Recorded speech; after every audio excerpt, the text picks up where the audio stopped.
Kaplica Zmartwychwstania Pańskiego należy do parafii prawosławnej pod wezwaniem świętego apostoła Jana Teologa w Terespolu.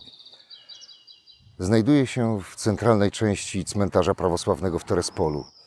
Jej konsekracji dokonał arcybiskup warszawski i chełmski Flawian 31 maja 1892 roku. W uroczystościach tych uczestniczyło około 3000 wiernych, władze państwowe, wojskowe, oświatowe. Do 1926 roku cerkiew służyła prawosławnym, kiedy to została przejęta przez neunitów, aby po 15 latach powrócić do kościoła prawosławnego, do własności cerkwi prawosławnej i służy wyznawcom prawosławia po dzień dzisiejszy. Jest to budowla drewniana o konstrukcji zrębowej z dachem dwuspadowym, kryta gontem. Świątynia jest orientowana, trójdzielna, z prostokątną nawą, niewielkim prostokątnym prezbiterium oraz przedsionkiem. W narożach obiektu widoczne są aplikacje z faliście wyciętych desek. Dach nad nawą główną i ołtarzem zwieńczony jest cebulastymi kopułkami z prawosławnymi krzyżami. W swojej historii świątynia 3 razy była poddawana renowacji w roku 1930, 1970 i 2019. W roku 2008 obiekt wpisano do rejestru zabytków. Jest to ciekawy przykład drewnianej architektury sakralnej z obszaru Podlasia. We wnętrzu znajdował się jednorzędowy ikonostas z przełomu XIX i XX wieku w stylu eklektycznym. Po pracach remontowych, gruntownej konserwacji kaplicy ikonostas oczekuje na renowację. Tymczasem wewnątrz cerkwi prezentowane są instalacje lokalnych fotografików.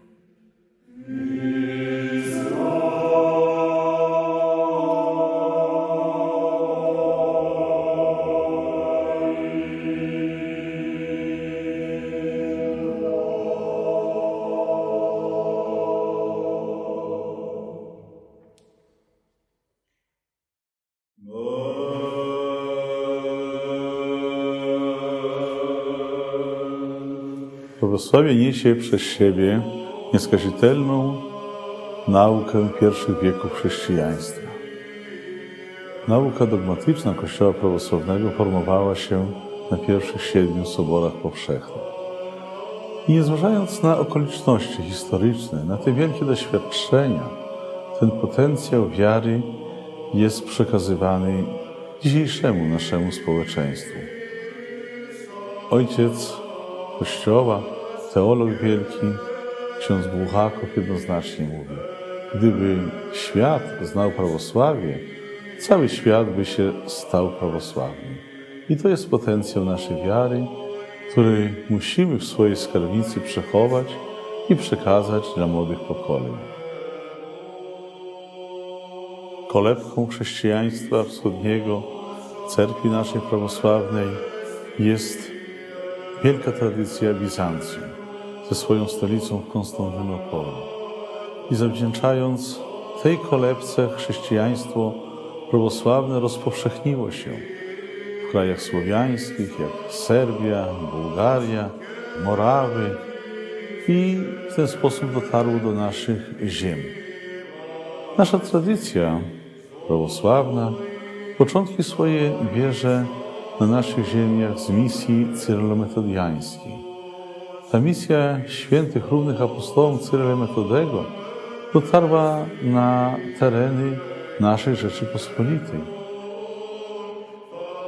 Ale prawosławie rozwija się i w dzisiejszej dobie czasu. Na kontynencie amerykańskim coraz to nowi członkowie naszej cerkwi włączeni są właśnie do łona świętego prawosławia. Na kontynencie afrykańskim patriarchat aleksandryjski ciągle otwiera nowe diecezje, nowe parafie, ale zachodnia Europa pojawiają się nowe parafie, jak we Francji, w Niemczech.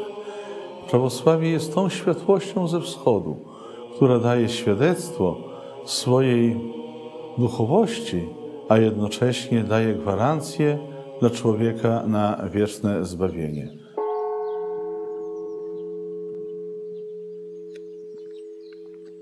My w Polsce, jako Cerkiew Prawosławna, przeszliśmy historyczny czas wielkich doświadczeń.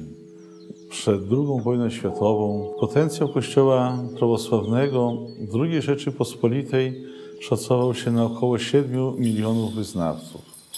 Dzisiaj Cerkiew Prawosławna jest spuścizną tej tradycji, liczy około 500 000 wyznawców.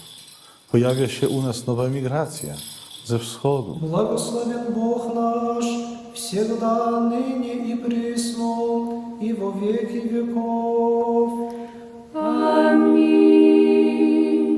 Dzisiaj na terenie Podlasia, naszej diecezji, stare monastery ze swoją historią, jak monaster świętego Onufrego w Jabłecznej, jak monaster Opieki Matki Bożej w Turkowicach, a także wpisany w panoramę życia Kościoła prawosławnego monaster świętych sióstr Marfy i Marii na Świętej Górze Grabarce stanowią wielki potencjał i duchowości, i wiary, i naszego dziedzictwa duchowego.